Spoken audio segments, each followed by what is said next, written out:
আসসালামু আলাইকুম বন্ধুরা, আমার ছাদ বাগানে আপনারা দেখছেন যে থোকায় থোকায় টমেটো ঝুলে আছে, কাঁচা টমেটো।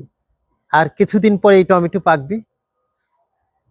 টমেটো খেতে আপনাদের কেমন লাগে? আমরা আমাদের দৈনন্দিন যে জীবনে যে টমেটোর ব্যবহার বাংলাদেশের মানুষের কাছে অনেক বেশি, যে এমন কোনো পরিবার নেই যে পরিবার টমেটো পছন্দ করে না। এবং টমেটোর উপকারিতা কত এটা তো আপনারা সবাই জানেন। সবজি হিসাবে এই টমেটো একটা উত্তম সবজি। সারা বছরই এই টমেটো চাষ করা যায়। কাঁচা টমেটো, পাকা টমেটো, দুই ধরনের টমেটো কিন্তু খাওয়া যায়।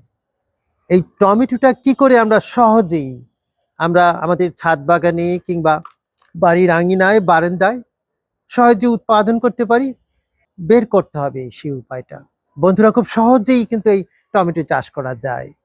আমার বাগানে প্রতি বছরই শীতের প্রথম দিক দিয়ে যখন আমি টমেটোর গাছ লাগাই, বিচি থেকে লাগাই, অনেক সময় বাজার থেকেও কিনে নিয়ে আসি, কয়েক মন টমেটো আমি গতবার পেয়েছিলাম। এবং সারা বছর এই টমেটো আমি ডিপ ফ্রিজে রেখে আমি খুব মজার সাথে আমরা খেয়েছি। টমেটো তো আপনারা জানেন যে এটা অনেক সময় খুব অনেক দাম হয়ে যায়, বছরের কিছু কিছু সময় দাম বেশি থাকে।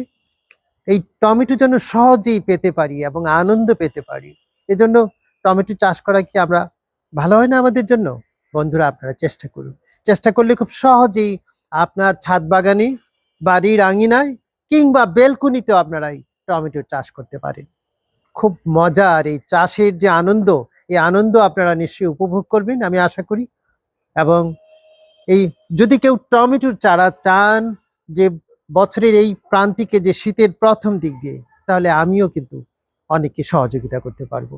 সবাই ভালো থাকুন, সুন্দর থাকুন এবং ছাদ বাগানে এই টমেটোর চাষ করুন। টমেটো চাষ খুব সহজেই করা যায় এবং এটা খুব খুব আনন্দের।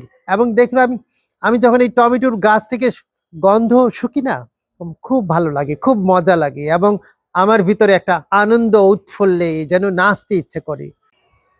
আপনার ছাদ বাগানে বেশি বেশি করে টমেটোর চাষ করুন, আনন্দ পান এবং ভীষণ মজা করে খান।